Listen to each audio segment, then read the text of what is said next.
Welcome to banking base. मैं आपके लिए एक डेमो लेक्चर रिकॉर्ड कर रहा हूँ टू चेक इट्स क्वालिटी, और आप भी अपना फीडबैक दे दीजिए कि किस तरह का क्वालिटी है, so that we can improve upon it. हमारा जो आज का टॉपिक रहेगा रीजनिंग में वो है सिलोगिज्म।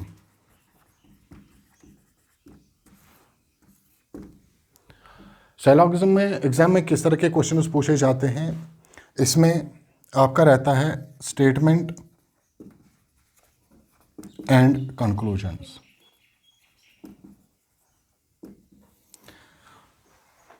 इसमें किस तरह का क्वेश्चन दिया जाता है, आपको स्टेटमेंट दिए जाते हैं, स्टेटमेंट्स के बाद आपको कंक्लूजन्स दिए जाते हैं और कंक्लूजन्स के बाद आपको ऑप्शंस दिए जाते हैं और आपको सिलेक्ट करना पड़ता है कि इन ऑप्शंस में से कौन सा ऑप्शन सही है। मैं आपको ऐसे एग्जांपल देता हूं। आपको क्वेश्चन ऐसे दिया जाता है, question number let us suppose question number 1, आपको स्टेटमेंट दिया जाता है या स्टेटमेंट्स दिए जाते हैं। स्टेटमेंट 1, 2, 3 भी हो सकते हैं, 4 भी हो सकते हैं। मान लीजिए आपको 4 स्टेटमेंट्स दिए जाते हैं। इन 4 स्टेटमेंट्स के बाद आपको कंक्लूजन्स दिए जाते हैं। कंक्लूजन 1, 2, 3 भी हो सकते हैं, 4 भी हो सकते हैं। इसके बाद आपको दिया जाता है फिर ऑप्शंस 1, इस तरह का होता है, ओनली 1 फॉलोज। दूसरा ऑप्शन आपके पास मान लीजिए only 1 and 3rd follows। Option number 3, only 1 and 2nd follows। Number 4, none follows। Number 5, all follows। इस तरह आपका क्वेश्चन होता है। ये जो स्टेटमेंट्स हैं in the language of reasoning इनको प्रीमाइसेस कहते हैं, लेकिन इसको थोड़ा सिंपल रखने के लिए मैं स्टेटमेंट्स लिख रहा हूँ। स्टेटमेंट, मान लीजिए आपको एक स्टेटमेंट दिया गया है, यहाँ पे दूसरा स्टेटमेंट दिया गया है, तीसरा स्टेटमेंट दिया गया है, चौथा स्टेटमेंट दिया हुआ है, राइट। इसके बाद मान लीजिए आपके पास 2 कंक्लूजन्स हैं, 3 भी हो सकते हैं, 4 भी हो सकते हैं, 5 भी हो सकते हैं। इनको हम बढ़ा सकते हैं और इसके बेसिस पे आपको बोलना होता है, आपको देखना होता है कि ये स्टेटमेंट्स और फिर इनमें से कौन कौन सा कंक्लूजन फॉलो करेगा। आपको कंक्लूजन्स देखने होते हैं और कंक्लूजन्स देख के आपको स्टेटमेंट जो प्रीमाइसेस दी होती हैं आपको बताना होता है कि इन स्टेटमेंट्स को लेके इन कंक्लूजन्स में कौन सा कंक्लूजन फॉलो करता है। समझ रहे हैं ना आप मेरी बात? गुड। 2 भी हो सकते हैं, 3 भी हो सकते हैं, 4 भी हो सकते हैं, 5 भी हो सकते हैं। ये स्टेटमेंट्स दिए हुए हैं। इन स्टेटमेंट्स में से आप कौन कौन सा कंक्लूजन ड्रा कर सकते हैं। कंक्लूजन का क्या मतलब होता है? कंक्लूजन को का मतलब होता है कि जो भी चीज स्टेटमेंट में दी हुई है उन स्टेटमेंट्स को लेके आप कौन कौन सा कंक्लूजन ड्रा कर सकते हैं। Conclusion is what you can say for sure, right. अब इस तरह का ये एग्जाम में आज पूछा जाता है।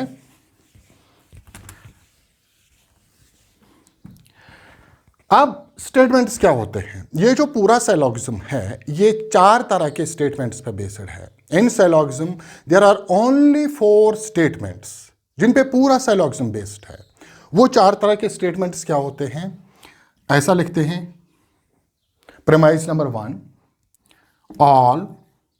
मान लीजिए ऐसे लिखते हैं, कैट्स और rats. This is statement number 1। Number 2, some cats or rats।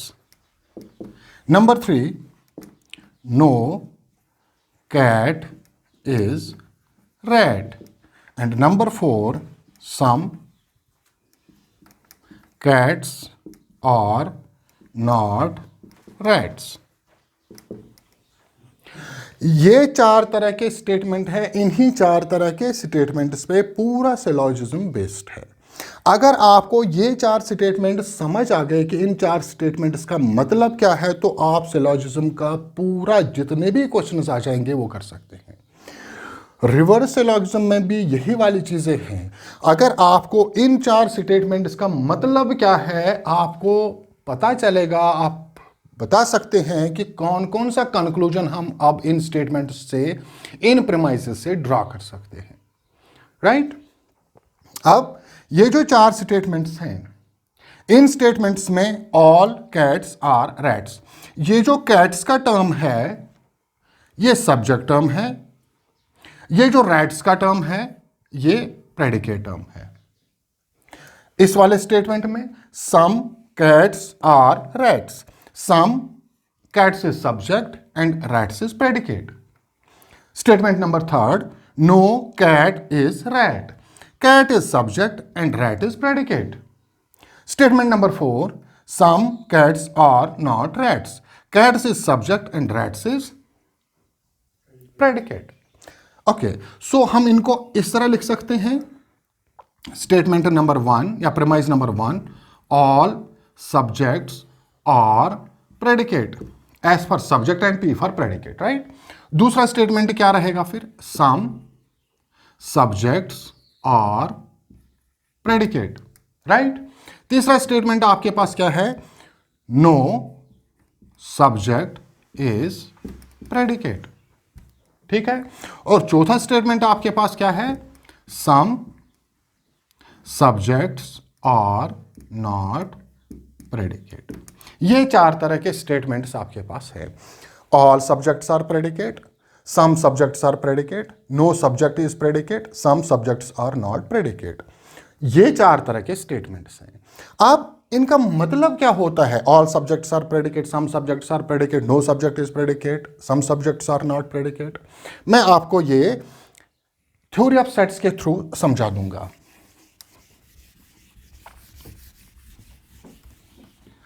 यहां पे हम स्टेटमेंट्स लिखते हैं। पहला क्या है, all subjects are predicate। दूसरा क्या है, some subjects are predicate, right?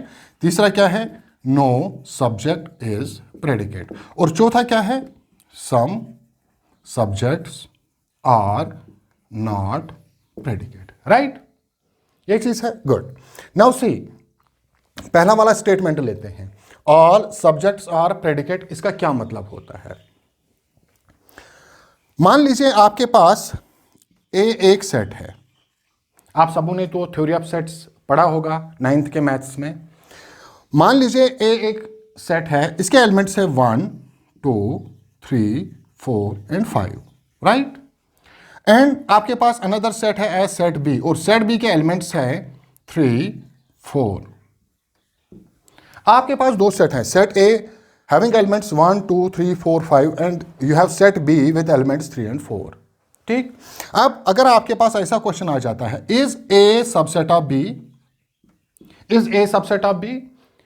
No, A is not subset of B because all the elements of set A are not present in set B. A जिसके elements हैं 1 2 3 4 5, ये B का subset नहीं है क्योंकि ये सारे एलिमेंट्स B में मौजूद नहीं है। सो A is not subset of B। समझ रहे हैं ना मेरी बात? गुड। नाउ अगर इस तरह होगा, is B subset of A? क्या B A का सबसेट है? मतलब क्या होता है, क्या B के सारे एलिमेंट A में मौजूद हैं? Yes, B is subset of A because all the elements of set B are present in set A। set B के जो एलिमेंट्स हैं 3 and 4 वो A में प्रेजेंट हैं। So we can say B is subset of A। अब अगर इन 2 sets का हम डायग्रामिक रिप्रेजेंटेशन देते हैं, वो किस तरह का होगा? मान लीजिए ये मैंने सेट A बनाया। सेट A के एलिमेंट्स क्या क्या हैं? 1 2 3 4 एंड 5, राइट? अब सेट B का डायग्रामिक रिप्रेजेंटेशन, सेट B में क्या क्या एलिमेंट हैं? 3 एंड 4। 3 एंड 4 A में है। जो सेट B बनेगा वो किस में बनेगा? इसमें बनेगा, ठीक है? सो B is subset of A। जब B A का सबसेट है तो इसका मतलब है पूरा B का सेट जो है वो A के अंदर आ जाता है, राइट? क्या मैं ऐसा लिख सकता हूं, ऑल B's आर A's? जो सारे B's हैं, जो B के सारे एलिमेंट्स हैं वो A में मौजूद हैं, right? B is subset of A, ठीक? अब अगर हम ऐसा कह सकते हैं, मैं क्या करता हूं, मैं बीज को सब्जेक्ट टर्म से रिप्लेस करता हूं और एज को सब्जेक्ट टर्म से रिप्लेस, प्रेडिकेट टर्म से, सॉरी प्रेडिकेट टर्म से रिप्लेस करता हूं। So it is all B's are A's, यानी बी जो है वो ए का सबसेट है। Now replace B's with subject and replace A's with predicate. So all subjects are predicate. पहला स्टेटमेंट क्या है, ऑल सब्जेक्ट्स आर प्रेडिकेट। तो इसका क्या मतलब रहेगा कि ये जो सब्जेक्ट इसका टर्म है ये प्रेडिकेट टर्म का सबसेट है। सो इसका फिर किस तरह का डायग्रामिक रिप्रेजेंटेशन बनेगा, all subjects are predicate. Subject जो हैं वो प्रेडिकेट का सबसेट है, तो जब सबसेट होगा तो उसका मतलब होगा ये इसके अंदर आ जाएगा। All subjects are predicate, subjects is subset of predicate. समझ आ गया? गुड। नाउ सेकंड स्टेटमेंट, दूसरे प्रीमाइस पे चलते हैं।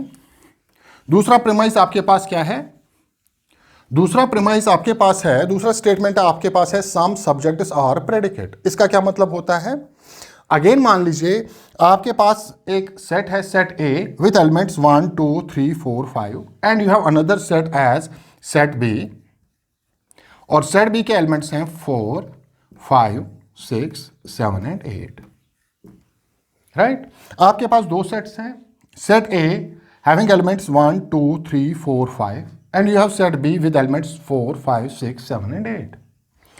अगर इस तरह आपका क्वेश्चन आ जाता है, is A subset of B, is A subset of B? No, A is not subset of B because all the elements of set A are not present in set B. Now if it is B subset of A? Is B subset of A?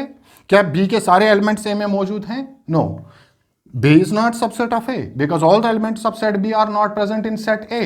न ये इसका subset है, न ये इसका subset है, right? So अगर subset नहीं होगा तो ये इसके अंदर नहीं आएगा। अब अगर इस तरह होगा, आप थ्योरी ऑफ सेट्स को थोड़ा ध्यान में लाइए, what is A intersection, what is A intersection B. A intersection B क्या है, इंटरसेक्शन का मतलब होता है कि दोनों सेट्स में क्या कौन से एलिमेंट्स कॉमन हैं। इंटरसेक्शन का मतलब क्या होता है, दोनों सेट्स में कौन से एलिमेंट्स कॉमन हैं। सो यहां पे what is A intersection B, हम ऐसा लिखेंगे A intersection B is 4 and 5। इसका मतलब है ये दो एलिमेंट्स जो हैं ये सेट ए में भी हैं और ये सेट बी में भी हैं। These two elements are in common in both the sets. Set A में भी एलिमेंट्स हैं, सेट बी में भी ये एलिमेंट्स हैं। अब अगर इन दो सेट्स का डायग्रामिक रिप्रेजेंटेशन बनाते हैं तो वो किस तरह बनेगा, मान लीजिए ये आपका सेट ए है विद एलिमेंट्स 1 2 3 4 5, ऐसे लिखते हैं 1 2 3 4 एंड 5, यह आपका सेट ए है। और अब आपका सेट बी का डायग्रामिक रिप्रेजेंटेशन दे देते हैं, इट इज 4 5 6 7 एंड 8। 4 5 6 4 5 तो यहां पे हैं 4 5, ये आपका सेट बी बनेगा 4 5 6 7 एंड 8। आप देख लीजिए जो दो एलिमेंट्स कॉमन है वो इस सेट में भी हैं, वो इस सेट में भी हैं। सो ये जो पार्ट है ये कॉमन है between the two sets. This is an intersection between set A and set B, right.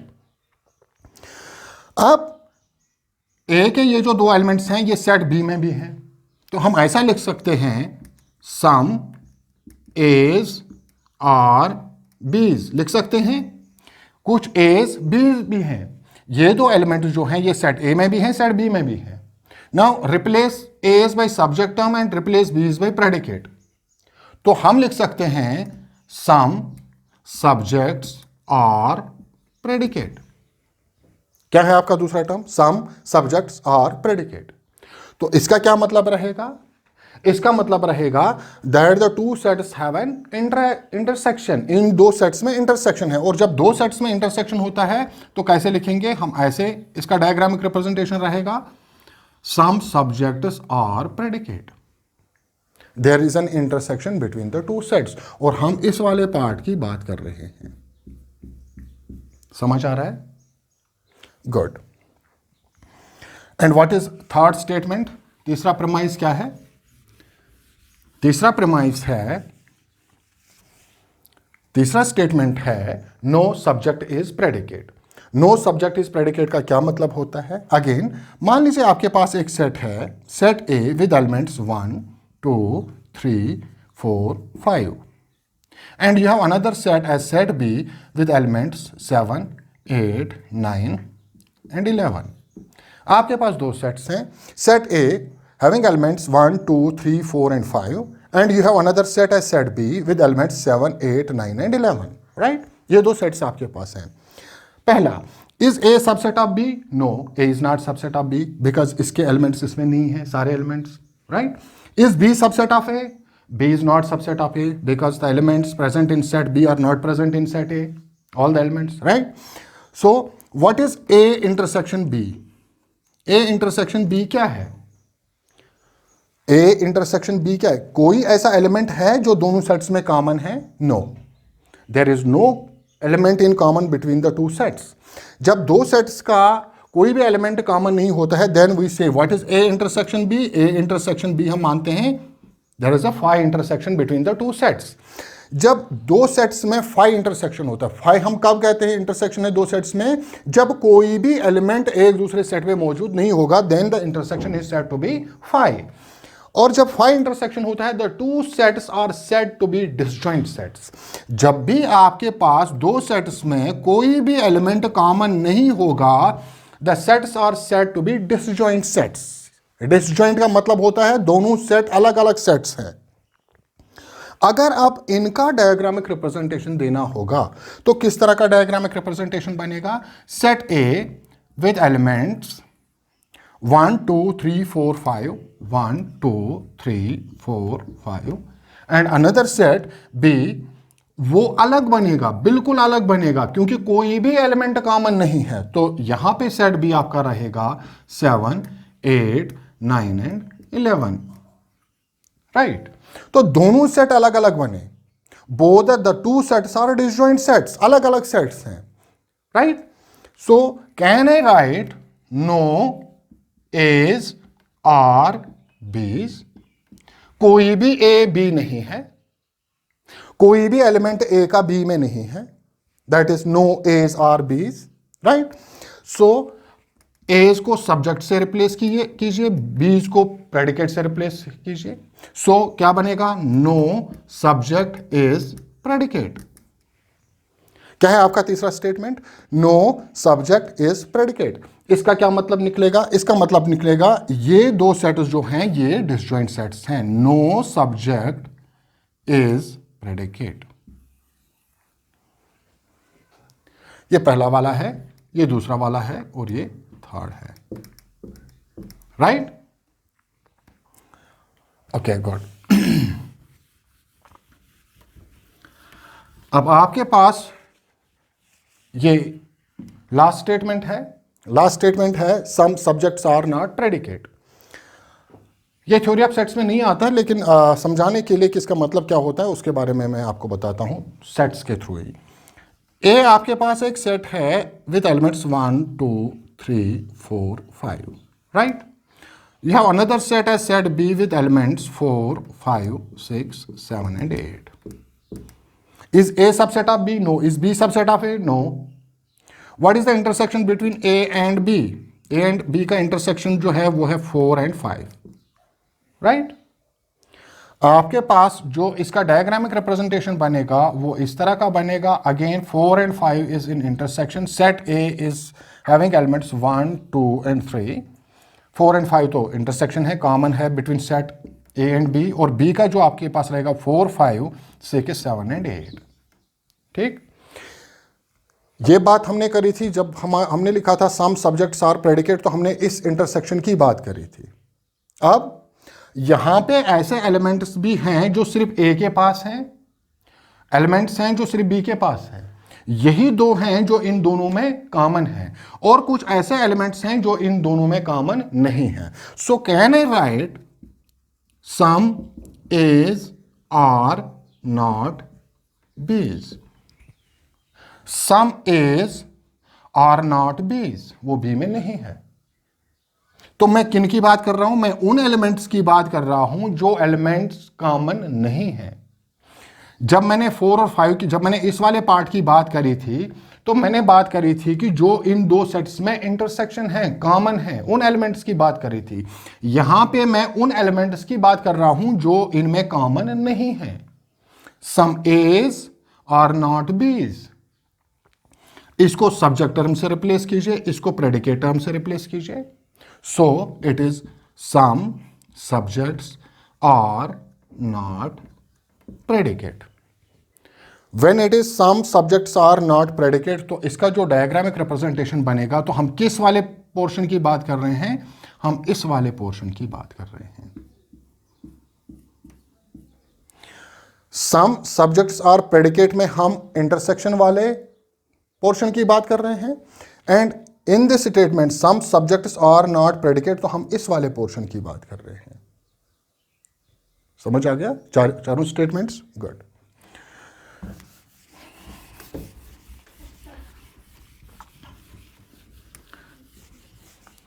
ये 4 स्टेटमेंट्स लिखते हैं और इनका डायग्रामिक रिप्रेजेंटेशन बनाते हैं। पहला है ऑल सब्जेक्ट्स आर प्रेडिकेट। तो इसका किस तरह का डायग्रामिक रिप्रेजेंटेशन होगा? इसका मतलब होगा all subjects are predicate, subject is a subset of predicate, इस तरह बनेगा, राइट? ये आपका पहला स्टेटमेंट रहा। दूसरा आपका रहा है some subjects are some subjects are predicate. दूसरा आपके पास रहा सम सब्जेक्ट्स आर प्रेडिकेट। तो इसका जो डायग्रामिक रिप्रेजेंटेशन रहेगा वो किस तरह रहेगा? इसका क्या मतलब होता है? इसका मतलब होता है दोनों सेट्स में कुछ एलिमेंट्स कॉमन है। तो कैसा रहेगा? Some subjects are predicate. तो हम इस वाले पोर्शन की बात कर रहे हैं, इस वाले पोर्शन की बात कर रहे हैं, राइट? तीसरा है no subject is predicate. No subject is predicate का मतलब होता है जब दो सेट्स में कोई भी एलिमेंट कॉमन नहीं है, when the two sets are disjoint, that is no subject is predicate. ठीक, इसका क्या डायग्रामिक रिप्रेजेंटेशन बनेगा? नो सब्जेक्ट इज प्रेडिकेट, ये इसका डायग्रामिक रिप्रेजेंटेशन बनेगा। देन आपके पास जो फोर्थ वाला है some subjects are not predicate, तो इसका बनेगा some subjects are not predicate. तो हम ये सब्जेक्ट है, ये प्रेडिकेट है, तो हम किस वाले की बात कर रहे हैं? किस वाले? Some subjects are not predicate, तो हम इस वाले पोर्शन की बात कर रहे हैं। ये 4 तरह के स्टेटमेंट्स हैं जिन पे ये पूरा सिलॉजिज्म बेस्ड है। ये 4 तरह के स्टेटमेंट्स आपको समझ आ गए किस तरह होते हैं और इनका क्या मतलब होता है और क्या डायग्रामिक रिप्रेजेंटेशन रहता है। गुड।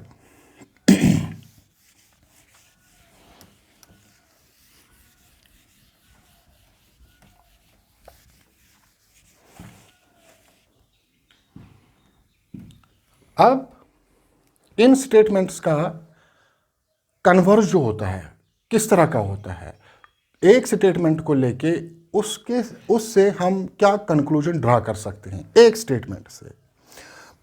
आपके पास पहला वाला स्टेटमेंट है ऑल सब्जेक्ट्स आर प्रेडिकेट, ये स्टेटमेंट है। इसका जो कन्वर्स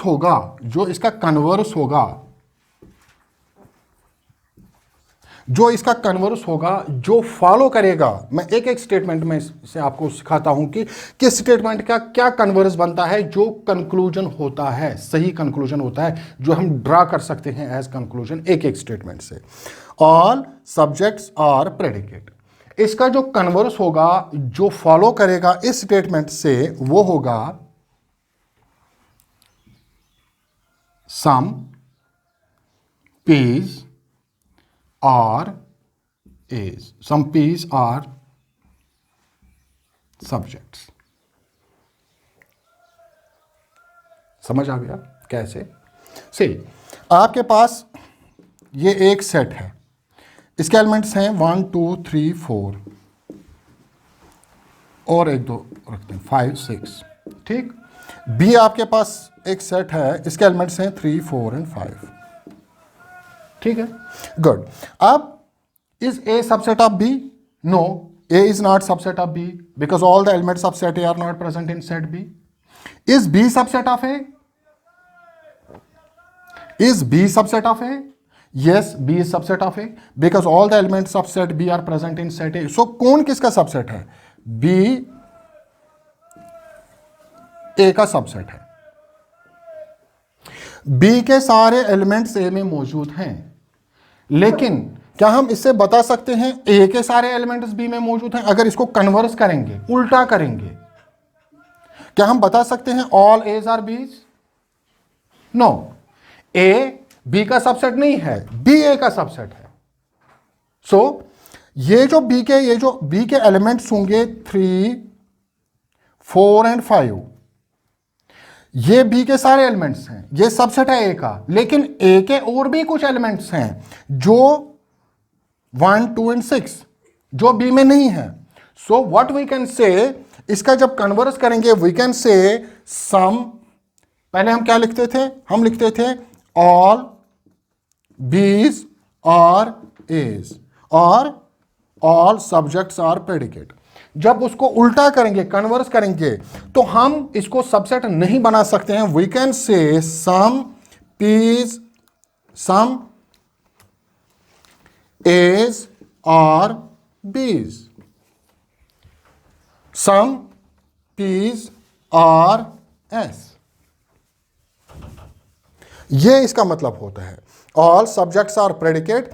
इसका जो कन्वर्स करेगा वो सम में करेगा. ठीक,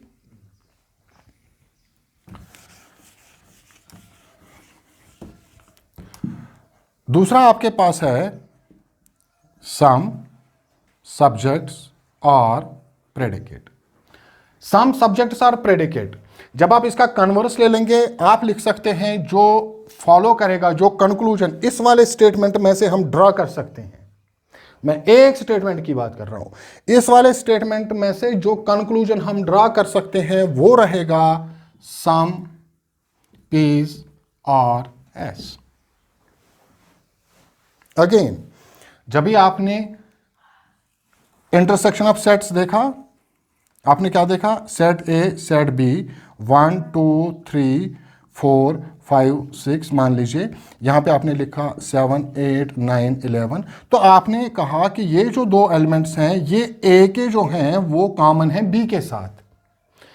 this is an intersection between the two sets. These are the elements which are common in both the sets. इस सेट में भी ये हैं, ये इस सेट में भी है. तभी आपने लिखा some A's are B's, some subjects are predicate. जब ये यहां से कह सकते हैं तो यहां से भी बिल्कुल वैसा ही कह सकते हैं. Some B's are A's, some B's are A's, some predicates are subjects. तो जब भी आपके पास स्टेटमेंट होगा सम सब्जेक्ट्स आर प्रेडिकेट, इससे जो कंक्लूजन आप, इस वाले स्टेटमेंट से जो कंक्लूजन आप ड्रा कर सकते हैं वो रहेगा सम प्रेडिकेट्स आर सब्जेक्ट्स. ये यहां से भी कॉमन है, ये यहां से भी कॉमन है. समझ आ गया? Good.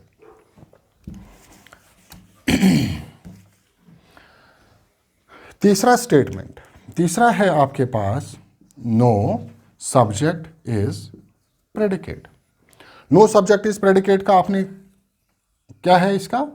The two sets are said to be disjoint. कोई भी एलिमेंट इन दो सेट्स में कॉमन नहीं है. जब नो सब्जेक्ट इज प्रेडिकेट तो आप ऐसा बता सकते हैं नो प्रेडिकेट इज सब्जेक्ट. जब आप इसका कन्वर्स देखेंगे, इस स्टेटमेंट का, इस प्रेमाइस का जो कन्वर्स होगा वो रहेगा आपके लिए नो प्रेडिकेट इज सब्जेक्ट. इस वाले स्टेटमेंट से ये वाला कंक्लूजन हम फॉलो कर सकते हैं. राइट?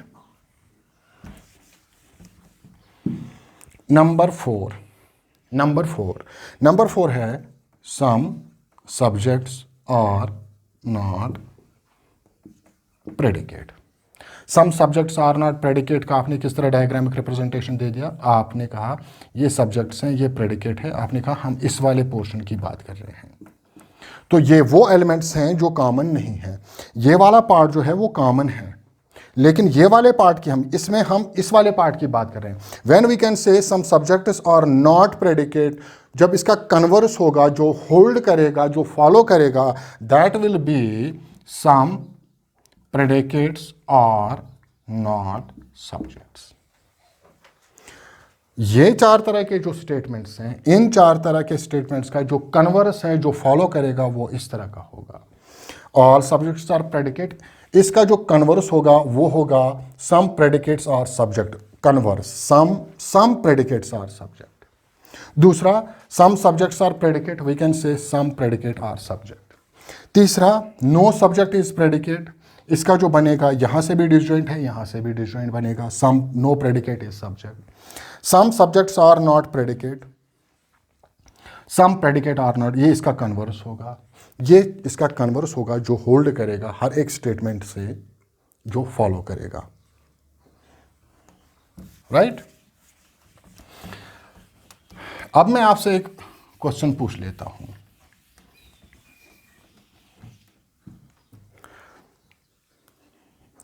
आपके पास स्टेटमेंट दिया हुआ है,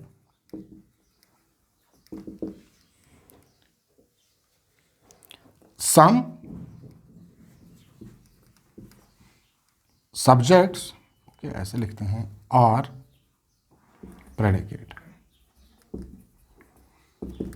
ये स्टेटमेंट आपके पास है। मान लीजिए सब्जेक्ट टर्म है पेन, सब्जेक्ट टर्म है एंड पेंसिल आपका प्रेडिकेट टर्म है, तो कैसा बनेगा? सम पेन्स और पेंसिल्स, राइट। ये आपका स्टेटमेंट है, ये आपका स्टेटमेंट है, सम सब्जेक्ट्स आर प्रेडिकेट। तो ये मैंने सब्जेक्ट टर्म रखा, ये मैंने प्रेडिकेट टर्म रखा। अब मैं आपको एक कंक्लूजन दे देता हूं। कंक्लूजन है, ऐसे मैं लिखूंगा, सम पेन्स आर नॉट पेंसिल्स। अब आप मुझे बताइए, क्या ये वाला कंक्लूजन फॉलो करेगा? स्टेटमेंट आपके पास क्या है? स्टेटमेंट है सम पेन्स आर पेंसिल्स, और आपके पास जो कंक्लूजन है सम पेन्स आर नॉट पेंसिल्स। क्या हम ऐसा बता सकते हैं? जब भी इसका हम बनाएंगे सम, ये पेन्स का सेट है और ये पेंसिल्स का सेट है, ये इसका मतलब हो गया सम पेन्स आर पेंसिल्स, इंटरसेक्शन है। क्या हम यहां से बता सकते हैं, इस वाले स्टेटमेंट से बता सकते हैं सम पेन्स आर नॉट पेंसिल्स? ये एक क्वेश्चन है। दूसरा क्वेश्चन, आपके पास स्टेटमेंट दिया हुआ है, मान लीजिए some subjects are not predicate, ये दिया हुआ है, ठीक। अगेन सब्जेक्ट के बदले पेन यूज करेंगे और प्रेडिकेट के बदले पेंसिल यूज करेंगे, तो ऐसे लिखेंगे सम पेन्स आर नॉट पेंसिल्स। ये स्टेटमेंट है। और कंक्लूजन आपके पास जो दिया हुआ है, कंक्लूजन है सम पेन्स आर पेंसिल्स। अब आप मुझे बताइए, इस वाले स्टेटमेंट से क्या ये वाला कंक्लूजन हम ड्रा कर सकते हैं? दूसरा, क्या इस वाले स्टेटमेंट से हम ये वाला कंक्लूजन ड्रा कर सकते हैं? इस वाले स्टेटमेंट में क्या कैसा बनता है आपका डायग्रामिक रिप्रेजेंटेशन? इस तरह। तो आप किसकी, ये पेन्स हो गया और ये पेंसिल्स, राइट। हम किस वाले पोर्शन की बात कर रहे हैं? इस वाले पोर्शन की बात कर रहे हैं। अब आपने बताना है, ये जो स्टेटमेंट आपको दिया गया है, क्या इसमें से हम ये वाला कंक्लूजन निकाल सकते हैं? इस वाले स्टेटमेंट में क्या ये वाला कंक्लूजन निकाल सकते हैं? सही। मैं आपको कुछ थंब रूल्स बताता हूं सिलोगिज्म के। थंब रूल नंबर 1, जहां पे आपका ऑल सब्जेक्ट्स आर प्रेडिकेट होगा, उसका जो कन्वर्स होगा हमेशा वो पर्टिकुलर होगा, सम में आ जाएगा, ठीक। जो आपका ये वाला स्टेटमेंट है, इसमें से आप ये वाला कंक्लूजन ड्रा नहीं कर सकते हैं, ये वाला स्टेटमेंट, इसमें से आप ये वाला कंक्लूजन ड्रा नहीं कर सकते हैं। थंब रूल, आप पॉजिटिव स्टेटमेंट से कभी भी नेगेटिव कंक्लूजन ड्रा नहीं कर सकते हैं। रिमेंबर, आप पॉजिटिव स्टेटमेंट से नेगेटिव कंक्लूजन ड्रा नहीं कर सकते हैं, और आप नेगेटिव स्टेटमेंट से पॉजिटिव कंक्लूजन ड्रा नहीं कर सकते हैं। पॉजिटिव से नेगेटिव नहीं कर सकते हैं, नेगेटिव से पॉजिटिव नहीं कर सकते हैं। रीजनिंग में जो है एक लॉजिक फॉलो करता है। उस लॉजिक में क्या है, रीजनिंग में क्या है, जो आपको स्टेटमेंट में दिया गया है आपको उतना ही मानना है कि बस इतना ही सही है। यहां पे इसने कहा है सम पेन्स और पेंसिल्स, इसने इंटरसेक्शन की बात करी है, बस इंटरसेक्शन की बात। यहां से आप नेगेट नहीं कर सकते हैं किसी चीज को, आप सिर्फ वो चीज बता सकते हैं जो पॉजिटिव है। From positive statements you can only draw a positive conclusion, and from negative statement you can not draw a positive conclusion. आप नेगेटिव स्टेटमेंट से हमेशा नेगेटिव कंक्लूजन ही ड्रॉ कर सकते हैं। मैं इसको अपनी दूसरी वाली वीडियो में कंटिन्यू करूंगा। इवन जब भी हमारी क्लासेस शुरू हो जाएंगी मैं ये सारी चीज़ें रिपीट करूंगा, मैं नए से आपको समझा दूंगा। ये मैं सिर्फ क्वालिटी चेक करने के लिए रिकॉर्ड कर रहा हूँ, और ताकि आप भी देख लें कि हमारा पढ़ाने का तरीका किस तरह का रहेगा। So with this I conclude it for today. Thank you very much.